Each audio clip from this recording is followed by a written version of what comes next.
welcome everybody to session 2 now in this second Healthy Aging series with Dr. Shilpi Gupta.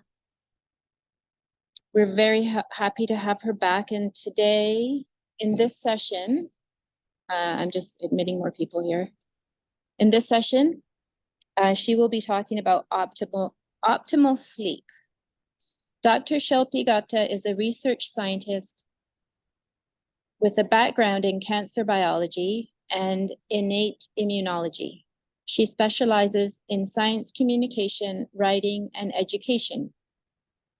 She currently authors 2 newsletters, Science Explained, which analyzes the scientific foundations of various biotech companies, and Science Simplified, which explains the science behind human health and diseases for a general audience.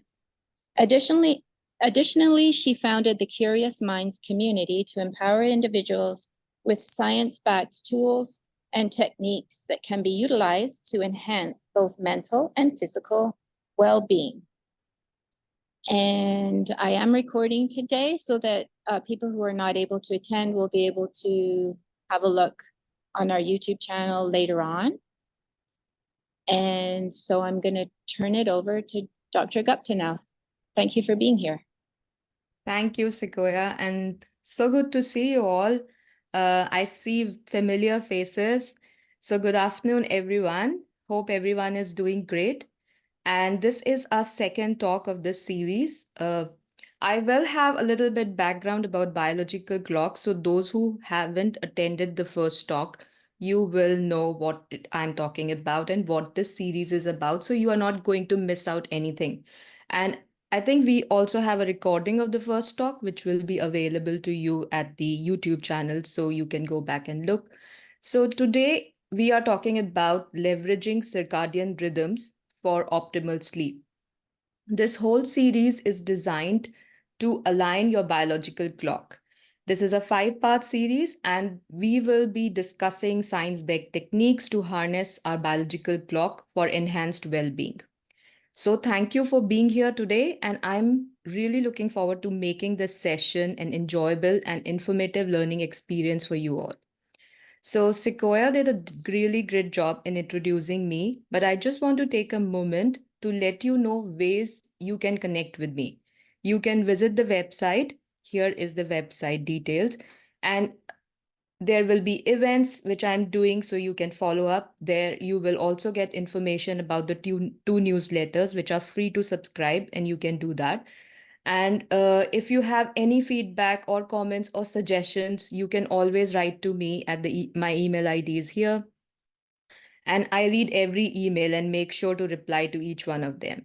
So if you have any ideas about any series or any comment, any suggestion, just feel free to write. And I recently authored this book, which is available on Amazon. Some of you have already bought it. And if you like it, just also spread the word about the book.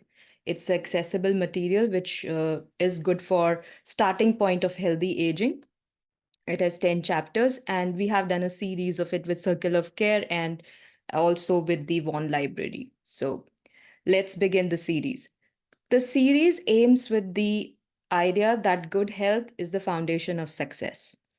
And so in this whole series, the idea is to have a single theme for your healthy living.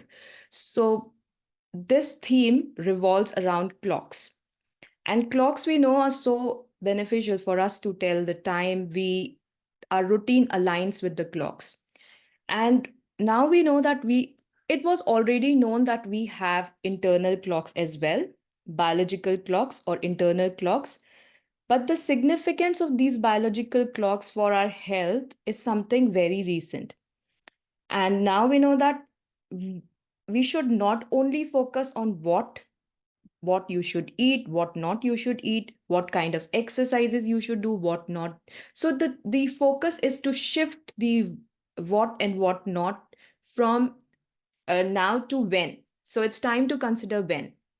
So let's shift the focus from what to when for optimal health. And this is the theme of our series. So in short, the series we started with decoding the biological clock. In the first talk, we talked what are these biological clocks, why are they important? And now we are moving forward to understand how we can use these biological clocks for optimizing our sleep. Sleep is the foundation of good health. If you figured out your sleep, then it will reflect in other aspects of your health. So if you are worrying about your digestive issues, your cardiovascular health, your metabolic health like diabetes or any kind of issues, if you are worrying about, first and foremost, correct your sleep. If you are correcting your sleep, you will see the effects of this optimal sleep in every aspect of life. And that is why whenever I start my series or healthy aging, I have a dedicated to sleep. So this will be the second talk. Then we will talk about how we can use this clock for weight loss or to understand nutrition, understand the biological clock of digestion, and then we will talk about hydration. The last talk will be we will be utilizing the circadian code for gut issue. So this whole is termed as the circadian lifestyle. When you align your lifestyle with your internal biological clock, it is when you are living your prime healthy state of brain and healthy state of your body. So some there was a question in the last talk, how our body know about this the day of the duration, or how the body internal biological clock aligns with the outside world. So in short, why paying attention to when is so important about health? So if we go back and look at the evolution, our our earth revolves around the sun. There's day and night. So only those who could adjust to this routine of day and night survived. So we have developed this intrinsic biological clock which helped us to survive. Because if your biological clock is not aligned and you are getting up at the night, you will fall uh, victim to predation. So you were sleeping, and everyone who slept at night and woke up at the daytime had the best survival chances, and they survived. So this is a very intrinsic part of our biology, and we were supporting this biological clock in evolution. But now, as we are living in the modern world, the environment around us has changed. We are exposed to too much light, we are exposed to too much food, and our eating and sleeping patterns have changed because we have to adapt to the environment, we have to adapt to the lifestyle, the working style. And but our biological clock is still very evolutionary. So now it's the time to understand the gap which we have created for ourselves, and not go back to simpler times, but understand where we can do things better. And this series will talk about that. So this is what I was talking about. We have this 24-hour rotation, and we have day and night. And these are the biological clocks where we have in our body. And we don't just have one biological clock, we have multiple. So our main biological clock is situated in our brain, which is called the master biological clock. And then we have clock in each and every organ. Here, as you can see in this picture, muscles, liver, your adrenal glands, kidney, pancreas, heart, immune system, everything has a biological clock. What it means is that they have a routine, and this routine is controlled by your master biological clock. So now here in this picture, you can see light. Light is directly influencing this master biological clock. And this is what is the focus of today's talk. So we will talk about this in detail in coming slide. But then let me tell you one thing, like, is this biological clock only supporting your sleep, or the things which we are talking, your digestion or hydration or gut issues? So is this just that, or is it has a wider net effect on your health? And now the research has shown that if you don't have a healthy biological clock, a clock which is aligned, so it is called a disrupted clock, and it has its effect on your cardiovascular health, hypertension, fatty liver, type 2 diabetes, muscle function, poor sleep quality, depression, and the list is endless. This slide is not to make you fearful. This slide is to tell you to how much attention we should be paying to the our biological clock. And the thing is, we don't have to do a lot of fancy stuff to just align this biological clock. Simple behavioral modifications can do wonders. And these are the thing. Just to share this story with you, when I was giving this talk on stress to the Curious Mind community members, and I talked about a lot of stuff, behavioral modification. So one of the few of the people from there responded and said that these all behavioral modifications we know. What is new? And this is actually the mindset. And I talked about mindset in the previous talk as well. We don't have to do fancy stuff. We don't have to go for medications every time. Simple lifestyle changes can have effect, downstream effect on your health. But the thing is, we have to be consistent with these changes. The any pill, if we are taking, will give us immediate benefit, but it comes with side effects.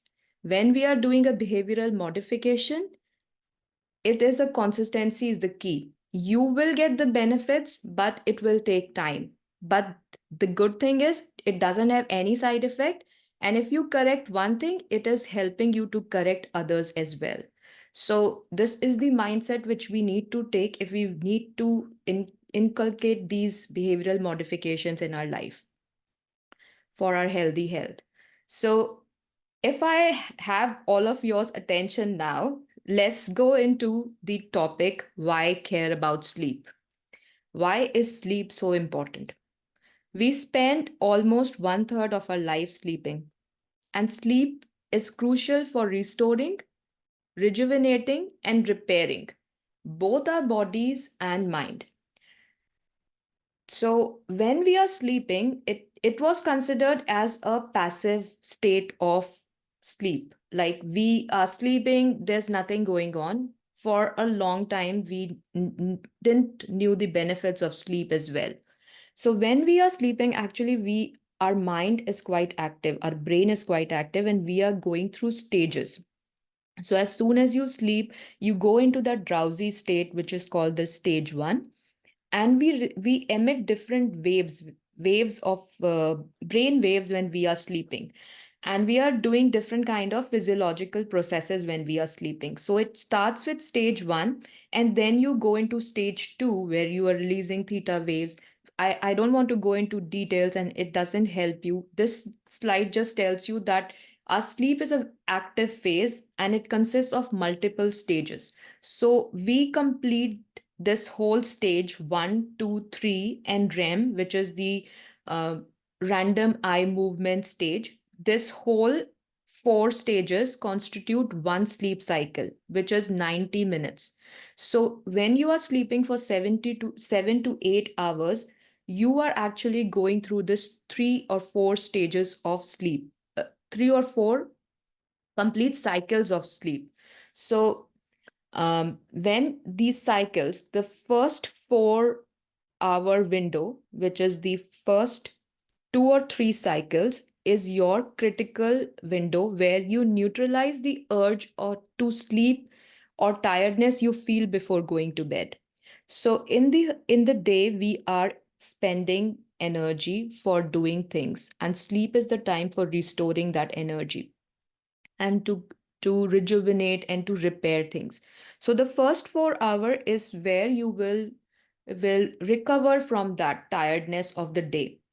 And sometimes when you get up after this 4 hour, you will feel refreshed and you feel like you have completed your sleep. But the most important phase is the next 3 hour of your sleep cycle. So this is 7 hour. So 4 hour is to neutralize your tiredness of the day. In the next 3 hours is where your brain is nurtured. You are going to repair and rejuvenate. So you must have heard people saying that I just sleep for 5 hours and I am like good for the day. I can do everything and I'm like feel very rejuvenated after this 5 hour sleep. But for those people, after 50 years of age, they have cardiac issues, they have metabolic issues. And then they are looking back and saying that I didn't do anything wrong. Why I'm having these health issues right now in my this phase of life? This is because they were not sleeping well. They were not paying attention to that important 3 hour phase. So, what is this 3 hour phase actually doing to you? Now we know that we have this glymphatic system which is active when we are sleeping. What is this glymphatic system? It is actually, we can call it cleansing, or uh, it is actually doing your mopping, your cleansing, and all the like it's the cleaning crew of your brain. So you must have heard about the plaques or the tau tangles, which are the common sign of Alzheimer's disease. And we all are having these tangles or the plaques which are present in everyone's brain as we are aging. But most of us will not show symptoms because our glymphatic system is active during sleep and cleansing all the bad tangles or bad neurons which are not required or which are not functional. So this is the cleansing system which is going on in our brain when we are sleeping. Also, besides sleep, our heart gets a much needed rest. Heart is an organ which is active 24/7. For us, it is working, it's pumping, it's a muscle. But when we are sleeping, our heart gets a rest because our heart rate dips. So if your regular heart rate during the day is 70, 75, while you are sleeping, your heart rate reduces to 60, 62. So it's a 10 to 20% decrease in your heart rate, and that gives your heart a much needed rest. Your blood pressure also decreases when you are sleeping. These are things the body has designed to make your heart rejuvenate after that sleep. And this is done in the complete 7 to 8 hour period. And the most important thing, your gut lining gets repaired. So this is your gut, how it looks from inside. This is the cross section of the gut. So in the gut, we have these microvilli. If you see, these are the very fine fibers in your gut lining. And the microvilli actually are there for absorption of food. So whatever is broken down, it is being absorbed by the body and it releases energy for the cells. So when we eat, and during the day when we are eating, this gut lining is being damaged. So it gets repaired and it gets rejuvenated when we are sleeping. So we don't have this leaky gut issues. So this is the things which we are seeing when we are sleeping. And also, we all have seen these things like when we have insufficient sleep, the next day we feel groggy, we get exhausted soon. We are looking for coffee to just keep us awake. Our cognitive ability goes down. Our attention span is poor, and our motivation is not there. We feel easily frustrated, and a lot of car accidents happen because people have not slept a good night's sleep before. So, and later down the line, we can have anxiety issues, depression, and many things like that. So, these are the just one day lack of sleep can have these symptoms. And when this continues for long, then you will develop a lot of other issues which are related to hypertension, hyperlipidemia, overweight. Because when we are not sleeping, our gut is not being repaired. And we have this gut brain axis. When your gut is not repaired, you have a very strong immune system around your gut, and your digestion happens in the gut. So your gut will send signals to your brain to eat more, to eat more sugary, eat more fatty things, to keep your motivational levels up. So this is how crosstalk happens in our system, and that is why I am focusing on sleep so much, because if you are sleeping rightly, you will not be eating the foods which are not healthier. So there's this great connection which we will talk more in the last talk. So now, what is the circadian code for optimal sleep? What should you do to think about it and align your sleep cycle with your biological clock? So first, let me introduce to the mechanism, the science behind what is happening, how the light is affecting your master clock, and the sleep wake cycle, what it is. So, our brain is a black box. It is something which makes us the most intelligent species, but it doesn't see, it doesn't hear, it doesn't do anything. It's a dark box, a black box, sitting inside the cranium, which is the skull.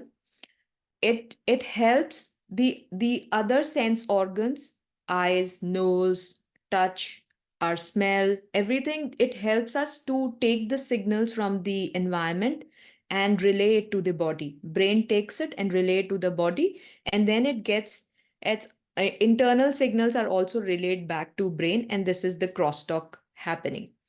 So the first thing which affects the master clock directly is the light which is entering through the eye. So, light enters through the eye and it falls into the retina. And in the retina, we have different receptors which respond to that light. So, this is connected via optic nerve to the brain. And in brain, here we have in the center of the brain, we have the master biological clock. It is directly linked to the pineal gland. Pineal gland is sometimes also called as the third eye, because this gland directly controls the formation of melatonin. Melatonin is a sleep hormone.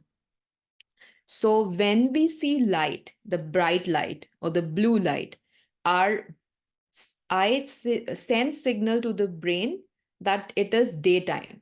And so it will stop the secretion of melatonin and increase the secretion of cortisol, which will help in alertness and awakeness.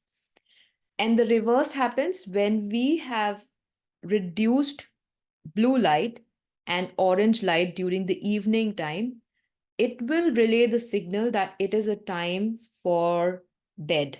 So start preparing the sleep physiology. So your pineal gland will start producing melatonin. And when the melatonin level rises in our body, we start feeling sleepy. This is how it is happening in brain. So now I was telling you about that our brain's master clock is also controlling the peripheral clocks. So a little bit about the mechanism of that. So here we talked about this, how the day and night is signaling the eye, and the eye is relaying this message to the pineal gland, and it is controlling your melatonin production on or off according to the daytime or the nighttime. So all this is the key. It is controlling the key stimulating hormones in our body. Hormones are chemical messengers which are released by endocrine glands, and they can travel through the blood circulation and relay the signal to every part of your body. So we have multiple endocrine organs in our body, and this master biological clock is also releasing this melatonin, which is also a hormone. So, melatonin is a hormone, a sleep hormone. So, why I'm emphasizing on this? Because sometimes we take melatonin supplements without thinking too much. because they are available over the counter. And we think anything which is available over the counter is okay to take, is okay to take as a supplement. But hormone is something which is not. So melatonin hormone is a sleep hormone, but it has also multiple functions. It doesn't only control your sleep, it also control your glucose metabolism. It also controls the other factors in your body. So whenever you are taking melatonin as a supplement, think again whether you need it or not. So that should be for the emergency conditions. But melatonin should not be consumed, and like whenever you want to feel sleepy, you are just taking melatonin, and that should not be the approach. So if you have questions on melatonin, we can discuss about this in the question and answer session in the last 15 minutes. But let's go on how this pineal gland, the melatonin is affecting other key stimulating hormones. So endocrine glands are all these glands, like they are adrenal glands which secretes your cortisol, your thyroid hormone which is present in the thyroid gland, and then your heart is, it's not an endocrine organ, but your master biological clock regulates these peripheral clocks which are present in all these digestive or different organs. We have multiple organs in our body which has specific function. So but the master biological clock, which is regulated by the light, is controlling cortisol levels, your thyroid levels, your heart regulation, your insulin levels, your glycogen from the liver, your lipid metabolism, your muscle activity, and your gut. So, can you understand the importance of the light which is coming through the eye and controlling all these organs? So we have a specific day and night physiology in our body. So in the daytime, this is all active, and in the night, these things are active. I will not go into detail now, but this we are covering in the coming sessions. So let's focus on sleep again. So what is this? We are talking about rhythms. We are talking about biological clocks here. So this master biological clock is regulating all the peripheral clocks. And this is what happens. This is the 24-hour rhythm in our body. Few examples here, but this rhythm is followed by every organ in our body. So this is 6 a.m., noon, and 6 p.m. So as you are getting up, your melatonin level is down, your growth hormone is at the basal level, cortisol is high. So little bit cortisol in our body is actually a motivation for us to get up from the bed to do our daily activity. When the cortisol level goes down during daytime, we feel depressed, we feel anxious, and this happens with the seasonal shift in the biological clock during winters when we don't see too much sunlight outside. So little bit cortisol is good. Too much cortisol, then it becomes stress issues, stress related, the problems arises then. But here we are seeing the rhythm. So in the morning, we need cortisol to go up, we need melatonin down, growth hormone is down, the body temperature rises as we are getting up, and your potassium level. So potassium and sodium maintains your kidney function and the other functions, your pH of the blood and everything. So we are focusing three major things here: cortisol, melatonin, and temperature. So see the rhythm of this. Melatonin will be at the basal level till noon, and then soon around 5, 4:30, 5:30, it is rising again. And here's the time when your body starts winding down and preparing for sleep. And your growth hormone starts to rise. So your growth happens during the night, especially for kids or adolescents. Your melatonin level goes up, your cortisol level is up during daytime, and then slowly it goes down and then it decreases during night. And if our cortisol level is up here, we will have problems in sleeping. So this is two important things which we will be talking about now: melatonin and cortisol. Your temperature is up when you are getting up, and it should go down for your optimal sleep during evening. So, our this rhythm changes as we are aging. Um, this is the rhythm, the biological rhythm when we are infants. In childhood, adolescence, it changes, and then adulthood and later life. So, as you can see, the levels of these hormones are changing, and the night, this is this sleep phase, and it's shifting forward. So, here in infancy, infants sleep a lot, they can sleep anytime. Childhood, the sleep cycle is also a big larger window, and then adolescence, the sleep cycle shifts, and that's why the teenagers don't sleep till late. And so in adulthood, then we have a normal cycle, uh, 10 to 6 or 7 we are sleeping, and then in the we will focus on this phase of our life, which is important because then we have a drastic shift in our circadian cycle. So, to have a better understanding, I have put these two graphs side by side. So, adulthood versus our later life. So, later life uh, in this research article was considered 65 and above. So, but it's something 55 and above we start seeing these changes. So here, red is for melatonin, dark blue cortisol, and body temperature. The two important things which we need to control to have optimal sleep. So here we can see our melatonin level rises and it is quite high, right? But in this curve where you can see later life, the melatonin actually the levels, the total levels decreases. So it increases a little bit earlier, and also the levels are lesser as compared to our adult life. The second, cortisol. Let's see here. So cortisol in the morning, it's up and then it goes down and then again rises back up in the morning. Here in the later life, our cortisol is up, which goes down, but the levels are different. The levels are more in the later life. So now, what are the effect of these changes? We see shift in sleep patterns. You may find yourself waking up earlier in the morning and feeling sleepy earlier in the evening compared to when you were younger.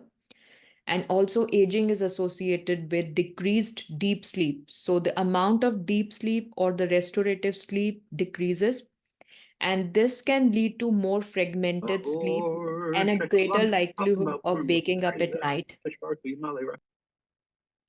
And there will be more frequent awakenings during night,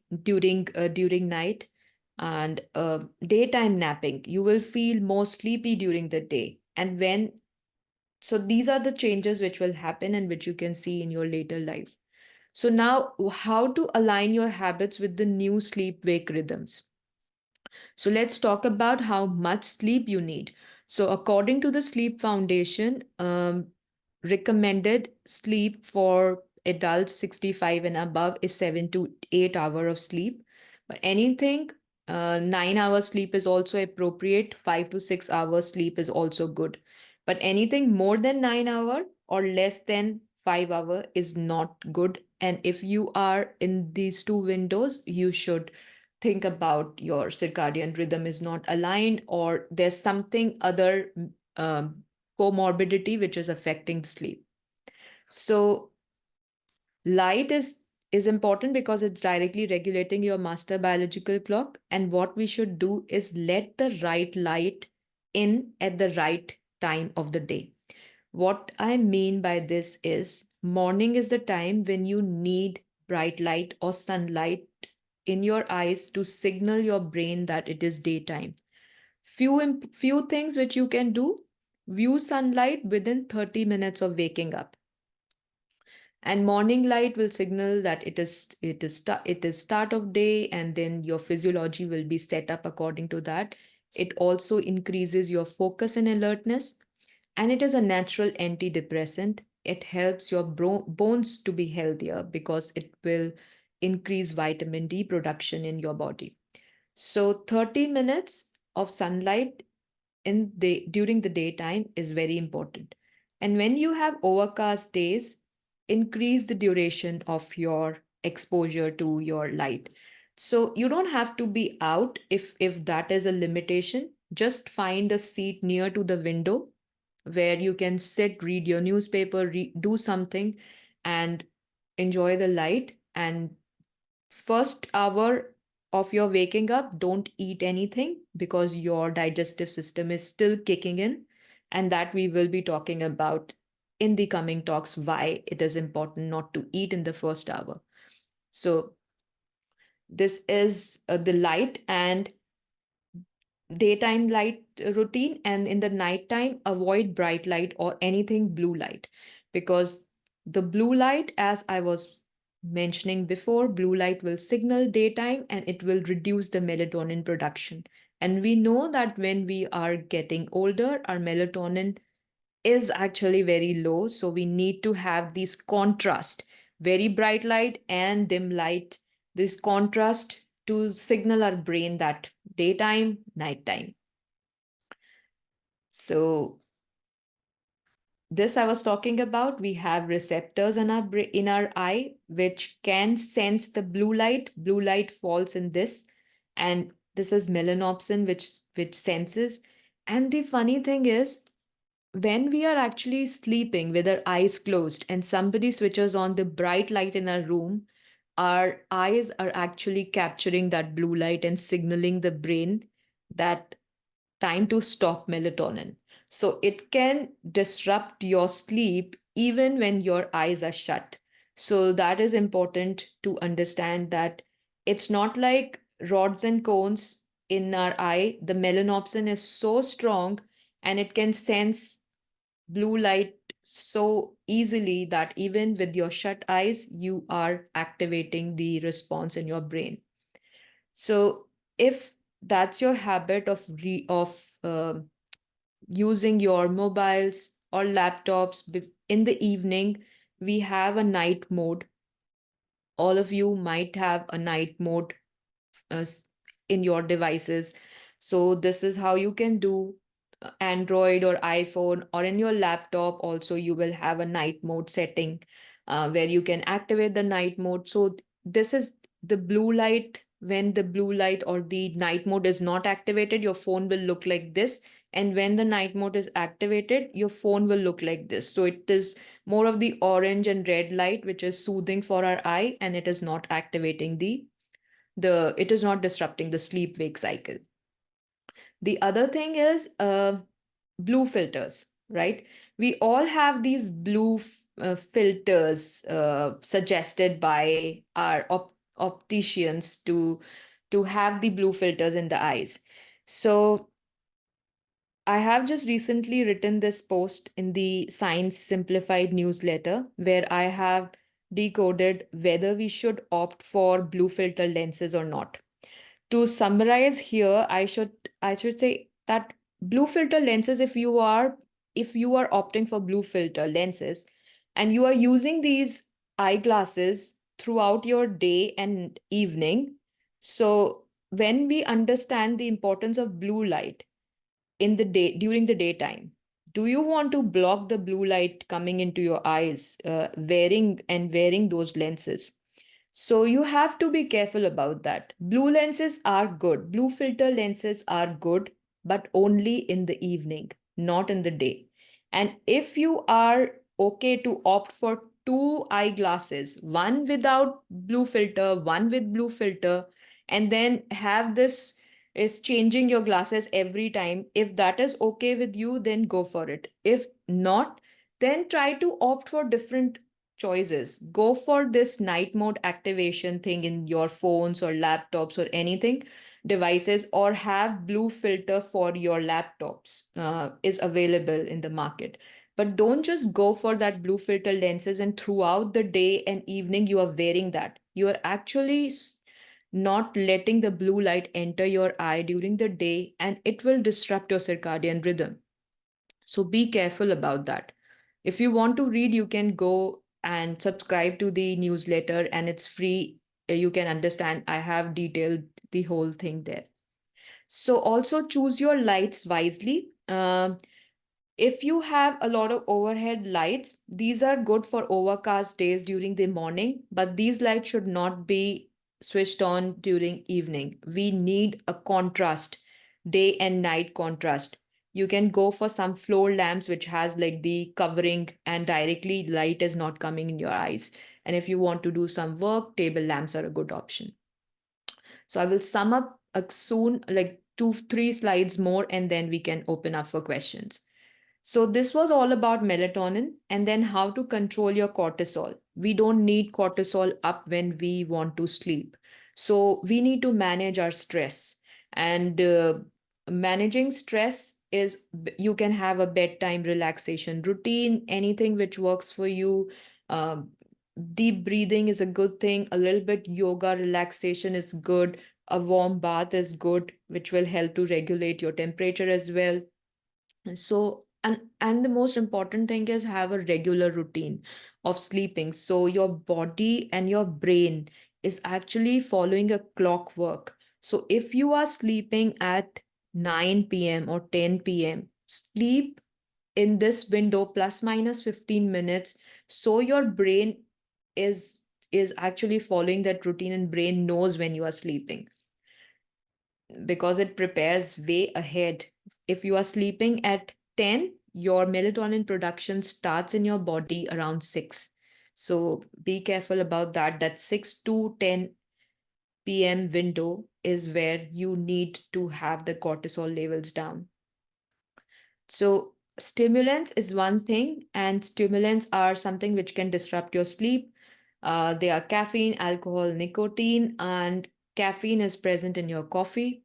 Not only coffee, it is also present in tea, black tea, and chocolates, energy drinks, soft drinks, cocoa, hot chocolate. All this is contains a lot of caffeine, and caffeine is something which enters your blood brain barrier. So it directly affects your brain. And the most important thing is caffeine stays in your body for 6 hours. So think about that. It is caffeine actually helps you to feel aroused, act motivated, less sleepy, but it stays in your body for 6 hours, and it varies from person to person. So cutoff time for coffee should be 5 to 6 hours before your bedtime. Very important for that. And then alcohol, it makes you feel sleepy, but it's affecting your sleep quality. So 3 to 4 hour before bedtime, no alcohol is good for getting a good night's sleep. And then nicotine, 2 to 3 hours before bedtime. You should not be using any nicotine containing products. So a relaxing routine, bedtime routine, consistency is the key. Have a consistent routine, and a warm bath will help to manage the body temperature. So if you are not able to sleep, then think about warm bath and it helps. So this is my last slide, and I will just share these quotes from two of the scientists. One is Matthew Walker, who has written Why We Sleep. He is doing a lot of research on sleep, and most of the thing which I'm talking about is from his lab's research. And he says that sleep is Mother Nature's best effort yet to counter death. So very powerful. And if you are interested to learn more, you can read his book. And then this um, lab, the Salk Institute, Sachin Panda, he is doing pioneering work with circadian rhythm. And he has written 2 books, Circadian Code and Diabetes Code, which are very popular books, and um, very interesting research is going on in his lab. And he says that aligning our daily schedule to our circadian clock has untapped potential to prevent, manage, and reverse many chronic diseases. And his lab is showing that. A very recent publication from his lab has shown that people can reverse their type 2 diabetes just by following their circadian clock. So many important research yet to come, and I will be sharing with you once we get time. So now, questions and discussions. If you have any question or anything, any comment. Hi, how are you? Good, I'm good. How are you? I, I'm very good, thank you. I'm sorry, I'm just asking on behalf of my dad. He's also listening in. Um, so what happens with the body temperatures at night? It's supposed to lower. Yeah. So what happens when it doesn't? Is this maybe associated maybe to do with something to do with diabetes or something, or what can a person do to lower their body temperature at night that Yeah. may wake them that may cause them to wake up? Yeah, that's a very good question. So, multiple things can affect your body temperature. It can be comorbidities, as you mentioned, diabetes can one of the things. Plus, the medications which we are taking also have effect on our body temperature. So, the things which one can do to have like a good thermostat setting to find which is the good body temperature, room temperature to support the sleep, and also look for mattresses. Some of the mattresses are actually they trap heat and they become very heated up when we are sleeping. So we need to have like good mattresses to understand like the body temperature of the person who is sleeping. And also warm baths help because when you are taking warm bath your body temperature goes down, so you need a cool environment where you are sleeping. And so these are the few things which you can think, mattresses or the medication timing. Maybe discuss with your health practitioner that if the medications are changing the body temperature or not, or whether you can and have like 2 hours before bedtime. And also, is it so if you are when you are eating anything, right? So your body, you are digesting and your body temperature rises. So if you should have like a 2 to 3 hour window before of not eating anything before you are sleeping. So if you are sleeping at 10, finish your dinner at 7, so your body temperature will not rise. So is that something, anything which is related to your dad's routine? Is this helpful? It's very helpful. Yes, I just Good want to add that. afternoon. Good afternoon, Dr. Gupta. Excellent presentation, very clear and informative.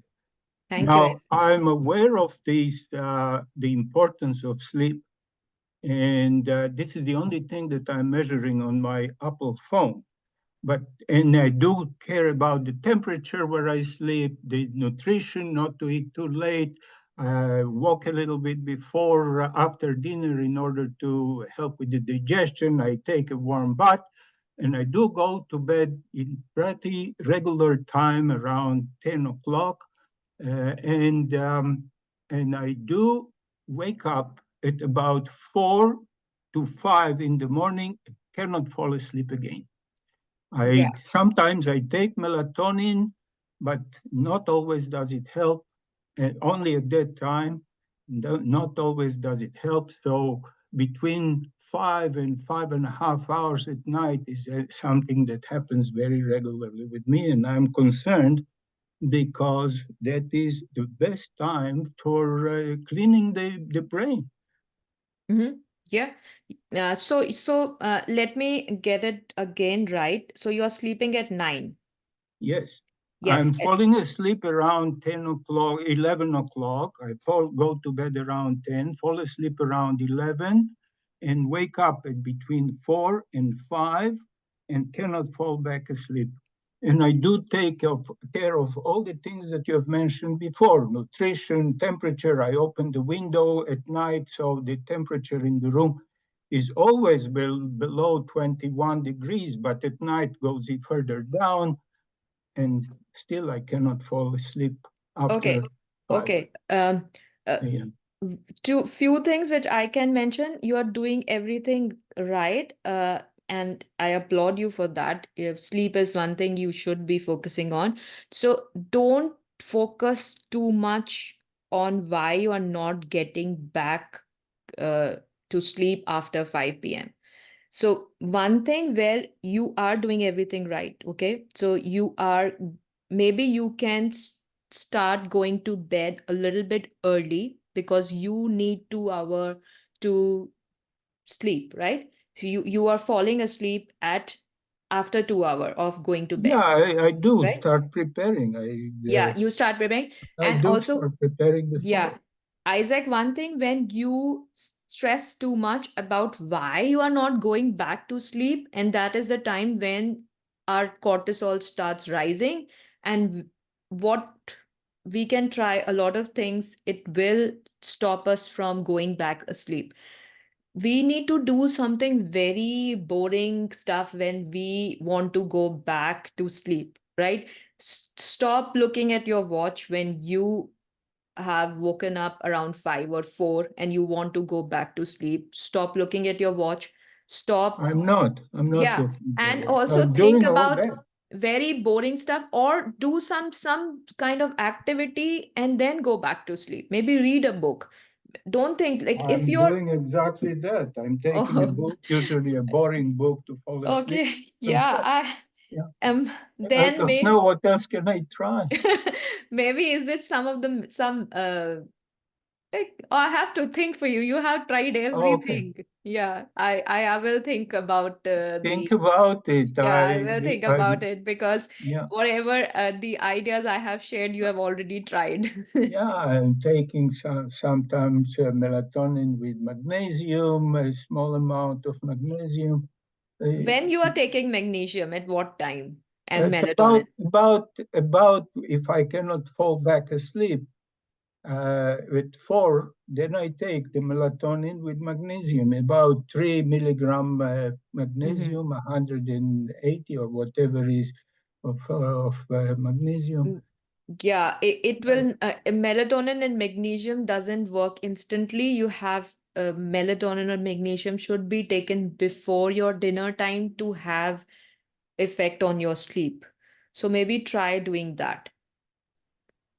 Dr. Okay. Gupta, we have I can do quite a that. few Yeah. questions in the chat as Yes. well. So thank Isaac, you, I will Isaac. come back to you later with the answer. Yeah, We I have, appreciate. Thank you. thank you.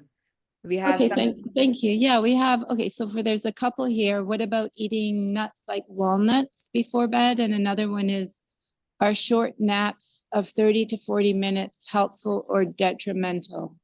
okay. What about eating nuts like walnuts before bed? Nuts actually are good, but not before bed. Nothing before bed, not even milk or milk tea, nothing. Um, Water like herbal tea, good. Chamomile, lavender, any kind of like tea without milk is good, where our digestive system is not kicking back in action, is So, good. But sorry to interrupt. walnuts, Sorry to interrupt. I yeah. eat walnuts not exactly before going to bed, but about 2 hours before. 2 hours before is I fine. do 2 hours believe that before, yes. nothing. You just need 2 to 3 hour window before going to sleep, like before your bedtime. So then it's fine. Walnuts are actually very good. Okay. Thank you. No Thank you, worries. Dr. Gupta. And then the other one was if naps during the day, I guess, would Are be short helpful. naps helpful or detrimental? Short naps are 20 to 30 minutes, not 40 minutes. 40 minutes, then we will go into the cycle. We will complete the third stage of the cycle. So anywhere when we are in the stage 2 of the sleep cycle, we can get back like into action and not feel groggy. But when we go into the deep sleep cycle, the stage 3 of the sleep cycle I was mentioning, then it's difficult for us to go back to work, and it will disturb us, our main sleep, the night sleep. So anything 20 to 30 minutes is good nap. Keep it to 20, if not 30 is fine, and keep it like before 3 p.m. So not anything, no naps after 3 p.m. Thank you. We have a couple more questions in the chat, which we'll get to, and then somebody has their hand raised. So we'll do the chat first. Okay. When going out for a morning walk, should you wear sunglasses as advised by most eye doctors? Okay, so that's a very interesting question. When you are going out, wear your sunglasses. So the UV radiation is at the peak when we are in the noon. So 11, 10 to 12, 1, 2, it's the time when the UV radiation is quite high, and that we don't need in our eyes. And that is why I said that when you are waking up, and most of us are waking up around 6, 7, 8, and that is the time when the sun rays are milder and we are not actually directly exposing our eyes to the sunlight. You should not, never do that, even in the day. Never expose your eyes directly in the sunlight. So indirect light, anything indirect is also good. It's actually going in your eye. You don't have to be like looking up to just absorb everything.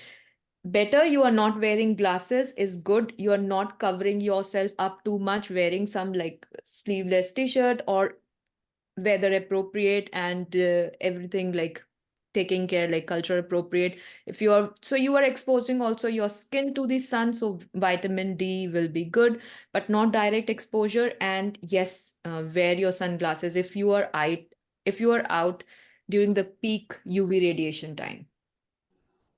And Judith, did you want to ask your question? Yes, I was just going to say that when I wake up, I have on my phone with audiobooks from the library from Libby, and I put on a calming or a very boring book, and I will fall back to sleep. And it's got sleep timer on it, so it can be like 15 minutes, half an hour, and that does help me. So I know it's a device, but anyway, it does work for me. Yeah, audiobooks or any boring book or any boring I activity did for works. The thing sometimes when I get up and what I do, I start counting in the reverse I order. said hi. It's something which is very boring activity and it just Yeah, it was comes to Sarah mind. too. Sorry, we've got somebody's got their microphone on. If you're not speaking, do you mind just muting yourselves so we don't get the background noise? Thanks. We have one more question in the chat. Yes. Do our biological clocks align with the body clock used in traditional Chinese medicine? I am not very aware of the traditional Chinese medicine. Yeah, I am not very familiar with the traditional Chinese medicine approach, but yeah. And then there's actually one more. You mentioned not to take anything for 1 hour when you wake up. Why is that? Yeah, so I will cover this in detail in the coming talk, but just to be short here, as we are running up with time, and when we are up, our melatonin is still up, and the cortisol is kicking in. So our digestive system during the when we are sleeping is inactive. It's getting repaired. So our body kicks in every function slowly. So the first hour is for us to have like water, drink water, go near the sunlight where you can see sunlight, so your body biological clock is getting activated and slowly your system kicks into action. So 1 hour the digestive system is not ready for you to digest anything, so that's a good practice. Yeah, we will go into the mechanism, and it's a very interesting mechanism. We will learn about this in the coming talk. Okay, wonderful. Well, that was a lot of discussion, a lot of great discussion, which makes things interesting. Yeah, So it thank you is. so much. Yeah, it was a great talk, great topic. Sequoia, I think we have one more question from Sheila. Is Sheila Okay. still? Still there? Let me see. Because she messaged like a direct message. Oh, So okay. we missed her question, but is she there? So I can, but it's the question is about what are some of the herbs that promote sleep. So yeah, so the herbs which promote sleep, chamomile, I mentioned, lavender for some people it helps, and there are other herbs as well, which there's a list of herbs which helps to sleep, and in every culture we have something related to that sleep, right? Before sleeping, and I think I had a list of these. I forgot. Somebody mentioned that Turkey is a good promoter of sleep. Yeah, yeah, Turkey meat, yeah. yeah. Yeah, so lavender oil, chamomile tea, passion flower, and then the valerian root, green tea, and there are some supplements like magnesium Isaac was mentioning, and the other is 5-HTP. That's Yeah. also good because it is a promoter of melatonin. But these supplements should be careful about these because they will interfere with other medications as well. And the timing should be very important when you are taking this. I have started magnesium and I take it just before my dinner. And I'm seeing a big difference in my sleep. So also there are many different compounds of magnesium. Some can cross your blood-brain barrier and will affect your sleep, and some will be for other benefits. So this is also one thing which should be careful about. Yeah. So thank you all for these questions. I always enjoy when we have this interactive session. So thank you. Thank you very much. Wonderful. Thank you. Thank you, everybody. Thank you, Dr. Gupta, and we hope to see you back. Dr. Gupta is joining us again next week, next Thursday, and the topic is align your biological clock for weight loss. So we're looking forward to that and hope to see you all next week. Thanks. Thank you. Thank you, Sequoia. Thanks, everyone. Bye-bye. Thank you. Bye. Bye.